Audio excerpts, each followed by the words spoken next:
नमस्कार। DD news पर आप देखना शुरू कर चुके हैं सांकेतिक समाचारों का विशेष बुलेटिन।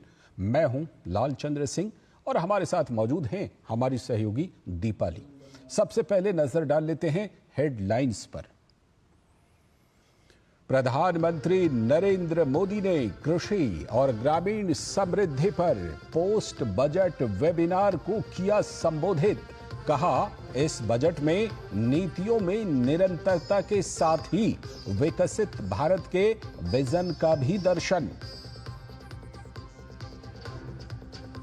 प्रधानमंत्री नरेंद्र मोदी ने भारत को बताया new factory of the world. Bharat Mandapam में आयोजित NXT कॉन्क्लेव में कहा, आज देश बन रहा है निर्यात का उभरता हुआ केंद्र।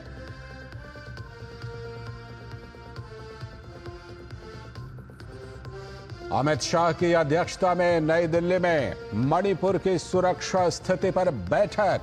गृह मंत्री ने 8 मार्च से सभी रास्तों को खोलने का दिया निर्देश। अवरोध उत्पन्न करने वालों से सख्ती से निपटने की हिदायत। उत्तराखंड के चमोली में हिमस्खलन में फंसे 55 में से 50 मजदूरों को निकाला गया। 4 की मौत, 5 अब भी फंसे। तलाशी अभियान जारी। मुख्यमंत्री पुष्कर सिंह धामी ने की समीक्षा बैठक।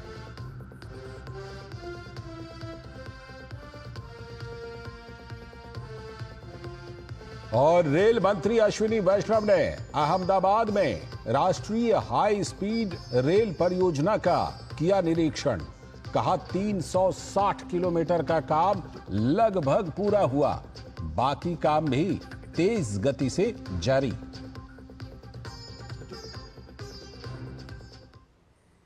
हेडलाइन के बाद अब खबरें विस्तार से।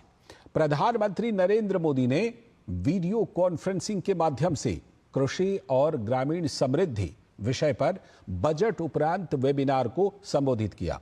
प्रधानमंत्री नरेंद्र मोदी ने कहा कि हमने बजट में पीएम धन धान्य कृषि योजना का ऐलान किया है। इसके तहत देश के 100 सबसे कम कृषि उत्पादकता वाले जिलों पर फोकस किया गया है। हमें देश के एग्रीकल्चर पोटेंशियल का पूरा इस्तेमाल करके और भी बड़े टारगेट तय पाने तक पहुंचना है।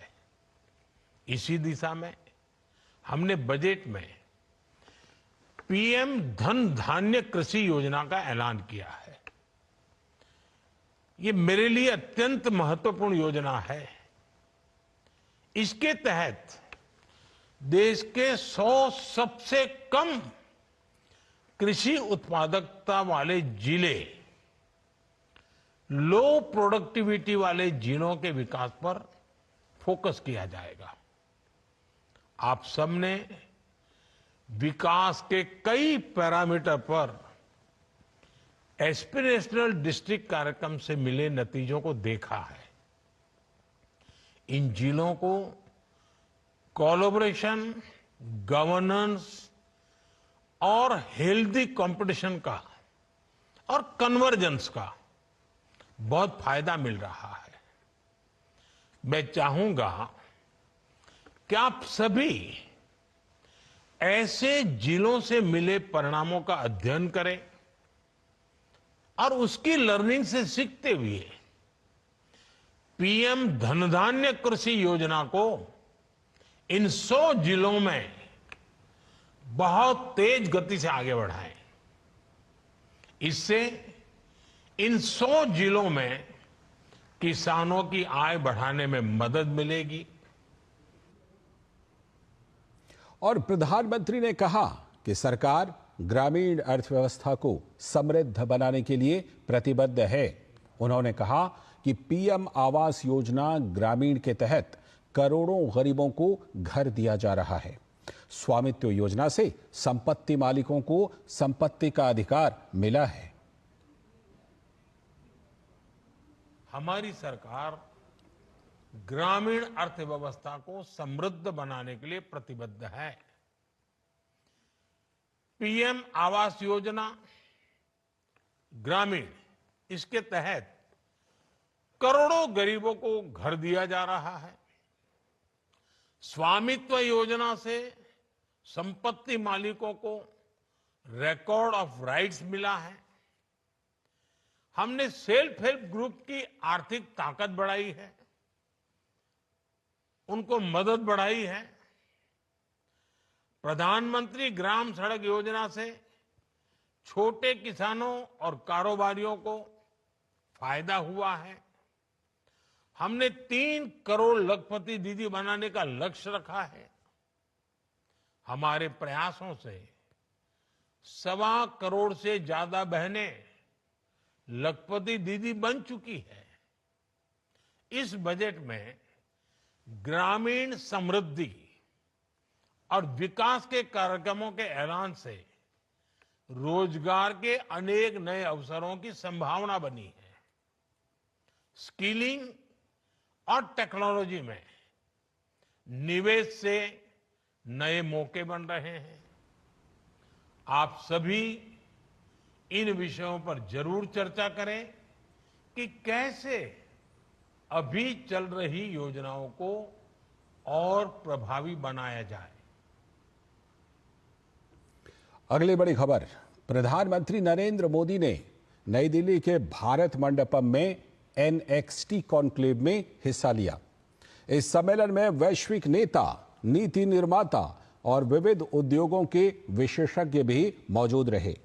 कार्यक्रम के दौरान पीएम मोदी ने न्यूज एक्स वर्ल्ड चैनल को भी लॉन्च किया।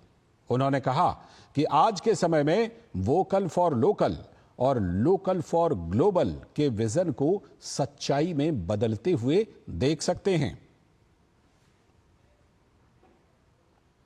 कई साल पहले मैंने vocal for local and local for global का विजन देश के सामने रखा था।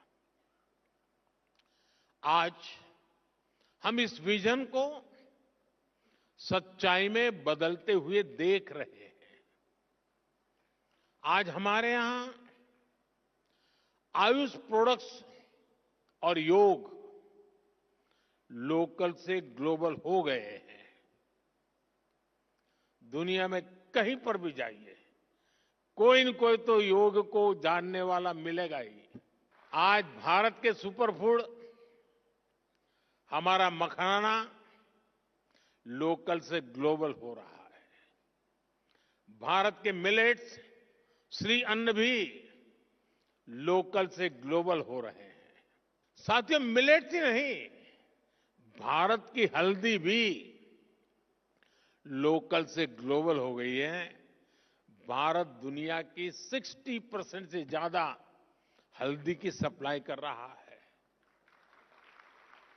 भारत की कॉफी भी लोकल से ग्लोबल हो गई है। भारत दुनिया का 7वां सबसे बड़ा कॉफी एक्सपोर्टर बन गया है।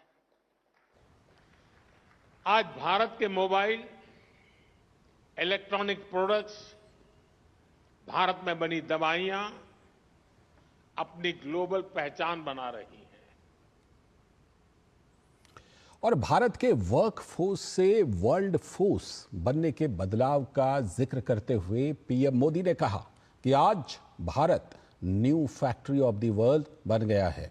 उन्होंने बताया कि देश पहले जिन वस्तुओं का आयात करता था, अब वहीं उभरता हुआ निर्यात का केंद्र बन रहा है। दशकों तक दुनिया भारत को अपना बैक ऑफिस कहती थी, लेकिन आज Bharat new factory of the world बन रहा है। हम सिर्फ वर्कफोर्स नहीं, वर्ल्ड फोर्स बन रहे हैं। कभी हम जिन चीजों का इंपोर्ट करते थे, आज देश उनका इमर्जिंग एक्सपोर्ट हब बन रहा है। जो किसान कभी लोकल मार्केट तक ही सीमित था, आज उसकी फसल पूरी दुनिया के बाजारों तक पहुंच रही है। पुलवामा की स्नोपीस, महाराष्ट्र के पुरंदर फिग्स और कश्मीर के क्रिकेट बैट्स, इनकी डिमांड अब दुनिया में बढ़ रही है। हमारे डिफेंस प्रोडक्ट्स दुनिया को भारतीय इंजीनियरिंग और टेक्नोलॉजी की ताकत दिखा रहे हैं। इलेक्ट्रॉनिक्स से ऑटोमोबाइल सेक्टर तक दुनिया ने हमारी स्केल को, हमारे सामर्थ्य को देखा है। हम दुनिया को सिर्फ अपने प्रोडक्ट ही नहीं दे रहे हैं, भारत ग्लोबल सप्लाई चेन में एक ट्रस्टेड और रिलायबल पार्टनर भी बन रहा है। और अब आज की एक और बड़ी खबर, केंद्रीय गृह मंत्री अमित शाह ने नई दिल्ली में मणिपुर की सुरक्षा स्थिति पर एक उच्च स्तरीय समीक्षा बैठक की अध्यक्षता की। इस बैठक में अमित शाह ने 8 मार्च 2025 से मणिपुर के सभी रास्तों पर जनता की मुक्त आवाजाही सुनिश्चित करने के निर्देश दिए। साथ ही रास्ते में अवरोध उत्पन्न करने वालों के खिलाफ कठोर कार्रवाई करने की भी बात कही। अगली खबर, गुजरात की पहली बुलेट ट्रेन परियोजना को लेकर रेल मंत्री अश्विनी वैष्णव ने बड़ा अपडेट साझा किया है। शनिवार को गुजरात पहुंचे रेल मंत्री ने अहमदाबाद रेलवे स्टेशन के रीडेवलपमेंट कार्य का निरीक्षण करने के बाद कहा कि अहमदाबाद मुंबई बुलेट ट्रेन परियोजना के 360 किलोमीटर का काम पूरा हो चुका है। उन्होंने कहा कि बुलेट ट्रेन का महाराष्ट्र खंड भी अच्छी तरह से आगे बढ़ रहा है, जिसमें लगभग 2 किलोमीटर की समुद्र के नीचे सुरंग तैयार है। बुलेट ट्रेन का बहुत अच्छी प्रोग्रेस है। 360 किलोमीटर के आसपास काम बहुत अच्छा प्रोग्रेस होके वायाडक्ट के लेवल पे आ गया है और ट्रैक स्लैब पड़ रही है। स्टेशंस का काम बहुत अच्छा हो रहा है। आज आप एक इस स्टेशन पर हो, ये 3 लेवल पे स्टेशन है, तो ये प्लेटफॉर्म लेवल इसका हाईएस्ट लेवल आया। छत की डिज़ाइन में बीच में पूरा वेकेंट रखा जाता है, तो जब 350 की स्पीड पे गाड़ी चलती है तो प्रेशर को जब मैनेज करना है तो गाड़ी छत को पूरा कंप्लीट कवर नहीं करती। इतने गर्डर के जो केबल की ट्रे के सबके डिज़ाइन में अलग स्ट्रेंथ का मटेरियल यूज़ होता है और इसकी डिज़ाइन इस तरह से होती है कि जब गाड़ी 350 की स्पीड से चल रही है तो उसके आसपास का जो प्रेशर का एरिया आता है वो प्रेशर से कोई भी केबल डिस्टर्ब नहीं होना चाहिए। और रेल मंत्री अश्विनी वैष्णव ने बुलेट ट्रेन में काम कर रहे श्रमिकों और कामगारों से मुलाकात की, साथ ही उनके साथ जमीन पर बैठे और सेल्फी भी ली। रेल मंत्री ने श्रमिकों के देश निर्माण में योगदान देने के लिए उनको बधाइयां दी। श्रमिक रेल मंत्री से मिलकर काफी अभिभूत नजर आए और जोश में भारत माता की जय के नारे लगाए। नई दिल्ली स्थित विज्ञान भवन में 49वां लेखा दिवस के कार्यक्रम में केंद्रीय वित्त मंत्री निर्मला सीतारमण ने बतौर मुख्य अतिथि हिस्सा लिया। कार्यक्रम को संबोधित करते हुए वित्त मंत्री ने पीएमएफएम्स के महत्व पर चर्चा की। उन्होंने कहा कि इस सुविधा से आने वाले समय में अन्य सुविधाओं को भी जोड़ा जाएगा, जिससे देश में डिजिटलाइजेशन को बढ़ावा मिलेगा। PFMS integrates 250 or over 250 external systems such as the GEM portal, the GSTN, Tax Information Network, the TIN 2.0, PM Kisan, and many more such. So 250 external systems are integrated and it serves end to end. So that is how digitalization has spread itself for effectiveness. और वित्त मंत्री ने अपने संबोधन में कहा कि 140 अरब से भी अधिक आबादी वाला देश, एक ऐसा देश जो सबसे बड़ा लोकतंत्र है और प्रांतीय रूप से निर्वाचित सरकारें हैं। उनकी सभी प्रणालियां यहां हमारे साथियों द्वारा प्रबंधित की जाती हैं।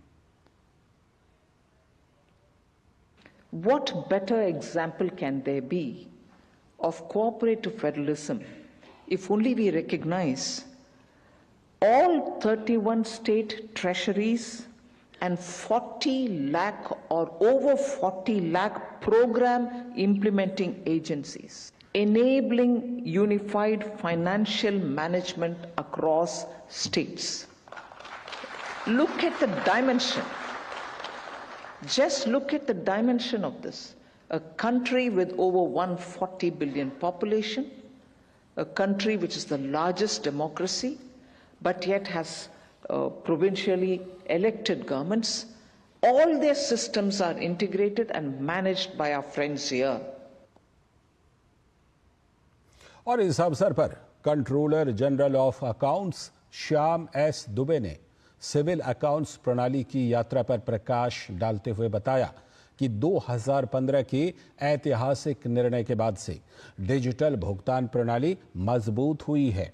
कोविड-19 महामारी के दौरान भी 12 लाख करोड़ रुपए डिजिटल माध्यम से वितरित किए गए, जिससे वित्तीय कार्यों में कोई रुकावट नहीं आई। The year 1415 marked as a watershed year for the transformation of PFMS into a new avatar, when a landmark decision was taken by the government to integrate all the functions of fuel accounts organization onto the platform of PFMS, and another very important decision to make all the DBT payments under all the schemes mandatory on the PFMS. और वहीं सचिव व्यय वित्त मंत्रालय मनोज गोविल ने कहा कि देश में लेखा प्रणाली को स्वचालित करने का काम तेजी से जारी है। केंद्र और राज्यों के वित्तीय रिकॉर्ड को एक रूप बनाने के लिए नियंत्रक और महालेखा परीक्षक एवं राज्य सरकारों के साथ विचार विमर्श किया जा रहा है। These rules, it is important to emphasize here, also provide guidance to the state government's accounting departments. Many of the state governments do not have full-fledged accounting departments. They do not have that kind of a capability. So whatever we produce as accounting manuals and rules and procedures, many state governments also adopt those. In fact, we are also discussing with the Office of the Comptroller and Auditor General of India the issues related to the harmonization of the union and the state accounting codes and practices. और अब अगली खबर, उत्तराखंड के चमोली में हिमस्खलन बचाव अभियान में अभी तक 50 लोगों को बाहर निकाला गया है, जिनमें से 4 श्रमिकों की मौत हो गई है। सेना के अधिकारी ने बताया कि बाकी बचे हुए लोगों को भी निकालने का काम चल रहा है। The rescue operation is currently underway, led by the rescue team of IBEX Brigade. In the latest update, as of now, it has been confirmed that 50 persons have been rescued so far. Unfortunately, 4 injured persons have been confirmed as fatal casualty. The injured are being prioritized for evacuation. Also, in the search operation led by the army is underway to save the balance 5 missing persons. In the latest update, we have come to know that Lieutenant General Anindya Sen Gupta, GOC-NC Central Command, GOC Uttar Bharat area, have reached the accident site to monitor the ongoing rescue operations personally. अगली खबर, Bharatiya Janata party के राष्ट्रीय अध्यक्ष JP Nadda Jammu Kashmir में चल रही प्रशिक्षण कार्यशाला को संबोधित करने के लिए कटरा पहुंचे। कार्यक्रम को संबोधित करने से पहले जेपी नड्डा श्री माता वैष्णो देवी मंदिर में पूजा अर्चना करेंगे। पंजाब में ड्रग्स के खिलाफ युद्ध अभियान बहुत ही तेजी के साथ चलाया जा रहा है। इसी कड़ी में बटाला पुलिस ने गांधी कैंप इलाके में कासो अभियान चलाया। एसएसपी बटाला सोहिल कासिम मीर ने बताया कि राज्य में नशे के खिलाफ सर्च अभियान चलाया जा रहा है। इस अवैध कारोबार में शामिल लोगों को गिरफ्तार कर उनके खिलाफ सख्त कानूनी कार्रवाई की जाएगी। ਨਸ਼ਾ ਦੇ ਵਿਰੁੱਧ ਤਾਂ ਉਹਦੇ ਤਹਿਤ ਹੀ ਅਸੀਂ ਇਹ ਕਾਰਵਾਈ ਕਰ ਰਹੇ ਨੇ। ਇਹਦੇ ਵਿੱਚ ਪੂਰੇ ਜ਼ਿਲ੍ਹੇ ਦੇ ਵਿੱਚ ਸਬ ਡਿਵੀਜ਼ਨਸ ਲੈਵਲਸ ਤੇ ਸਾਡੀ ਜਿਹੜੀ ਫੋਰਸ ਚੈਕਿੰਗ ਕਰ ਰਹੀ ਹੈ। ਜਿਹੜੇ ਲਿਸਟਡ ਸਮਗਲਰਸ ਹੈ ਜਾਂ ਪੈਡਲਰਸ ਹੈ ਤਾਂ ਸਾਡੇ ਉਹਦੀ ਜਿਹੜੀ ਇਨਫੋਰਮੇਸ਼ਨ ਸਾਡੇ ਕੋਲ ਹੈ ਜਾਂ ਵੱਖ-ਵੱਖ ਸੋਰਸਿਸ ਤੋਂ ਆਈ ਹੁੰਦੀ ਹੈ ਤਾਂ ਉੱਥੇ ਅਸੀਂ ਸਰਚ ਐਂਡ ਕਾਰਡਨ ਆਪਰੇਸ਼ਨ ਕਰ ਰਹੇ ਨੇ। ਤਾਂ ਇਹਦੇ ਵਿੱਚ ਬਟਾਲਾ ਪੁਲਿਸ ਦਾ ਖਸੂਸੀ ਤੌਰ ਤੇ ਸਾਡਾ ਜਿਹੜਾ ਫੋਕਸ ਹੈ ਐਂਟੀ ਡਰੱਗ ਸ਼ੁਰੂ ਤੋਂ ਹੀ ਰਿਹਾ ਹੈ। ਐਂਡ ਇਨਫੈਕਟ ਹੁਣ ਜਿਹੜੇ 2 ਮਹੀਨੇ ਲੰਘੇ ਹੈ 2025 ਦੇ, ਇਹਦੇ ਵਿੱਚ 40+ ਅਸੀਂ ਜਿਹੜੇ ਮੁਕਦਮੇ ਸਮਗਲਰਸ ਦੇ, ड्रग ਪੈਡਲर्स ਦੇ बरखिलाफ दर्ज किए हुए हैं। बड़ी खबर दिल्ली से। दिल्ली में अब 15 साल पुराने वाहनों को पेट्रोल डीजल नहीं दिया जाएगा। दिल्ली में प्रदूषण के खिलाफ दिल्ली सरकार ने यह अहम निर्णय लिया है। दिल्ली प्रदूषण को लेकर पर्यावरण मंत्री मनजिंदर सिंह सिरसा ने अधिकारियों के साथ बैठक की। बैठक में तय हुआ कि 1 अप्रैल से 15 साल पुराने वाहनों को दिल्ली में पेट्रोल डीजल नहीं दिया जाएगा। इसके अलावा राजधानी से भी इन वाहनों को बाहर किया जाएगा। जितने 15 साल पुराने व्हीकल हैं उन व्हीकल्स को 31 मार्च के बाद तेल देना बंद कर दिया जाएगा।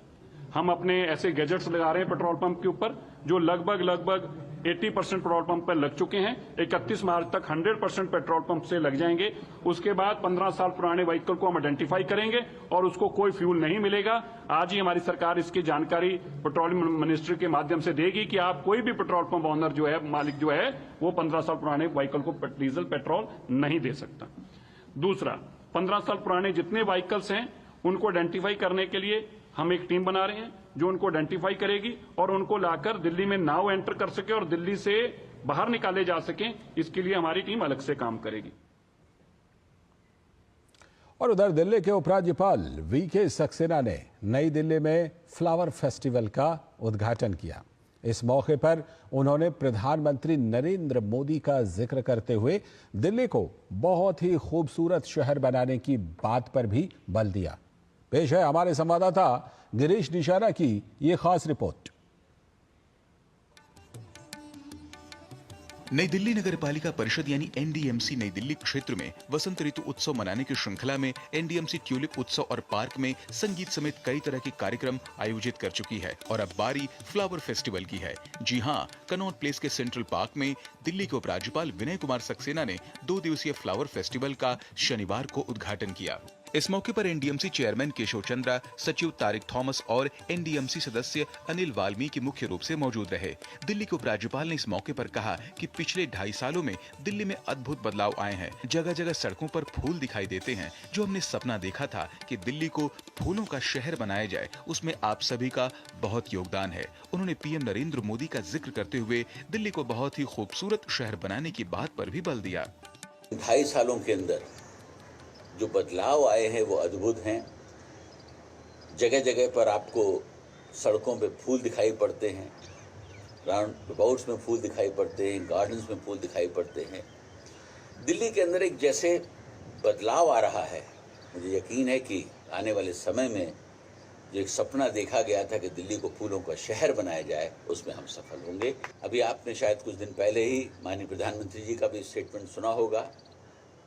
उन्होंने भी कहा है कि दिल्ली को हमें बहुत ही खूबसूरत शहर बनाना है। फ्लावर फेस्टिवल में 36 प्रकार के फूल शामिल किए गए हैं, जिन्हें 10,000 से ज्यादा गमलों में देखा जा सकता है। यहाँ फूलों से बनाई गई विशालकाय जानवरों और पक्षियों की आकृतियां, छोटे छोटे गार्डन और कलात्मक प्रदर्शन भी फ्लावर फेस्टिवल का आकर्षण बने हुए हैं। फ्लावर फेस्टिवल को फूलों के प्रदर्शन और सजावट के लिए 18 अलग अलग वर्गों में बांटा गया है। इसमें मुख्य आकर्षण विभिन्न मौसमों के फूल, डहलियां, पेटूनिया, पैंसी, साल्विया, मैरीगोल्ड आदि के फूलों वाले गमले, गमले वाले पौधों का समूह, ट्रे गार्डन, बड़े आकार की हैंगिंग बास्केट शामिल हैं। इसके अलावा फूलों से तैयार महिला सशक्तिकरण, बेटी बचाओ बेटी पढ़ाओ और सांसें हो रही हैं कम, आओ पेड़ लगाएं हम के संदेश भी बखूबी दिए गए हैं। एनडीएमसी द्वारा आयोजित इस 2 दिवसीय फ्लावर फेस्टिवल में यहाँ 10,000 से ज्यादा गमलों में 36 प्रजातियों के फूलों को देखा जा सकता है। अगर आप भी इस फ्लावर शो में आने का मन बना रहे हैं तो जरूर चले आइए, क्योंकि यहाँ आपको विशालकाय आकृतियों में जानवरों की आकृति देखने को मिलेंगी जो फूलों से तैयार की गई हैं, तो वहीं फूलों के माध्यम से बहुत सुंदर संदेश भी देने के प्रयास किए गए हैं। कैमरामैन प्रमोद देवी के साथ गिरीश निशाना, डीडी न्यूज, दिल्ली। और इसी के साथ सांकेतिक समाचारों के इस विशेष बुलेटिन में आज के लिए इतना ही। मुझे और हमारी सहयोगी दीपाली को दीजिए अनुमति। नमस्कार।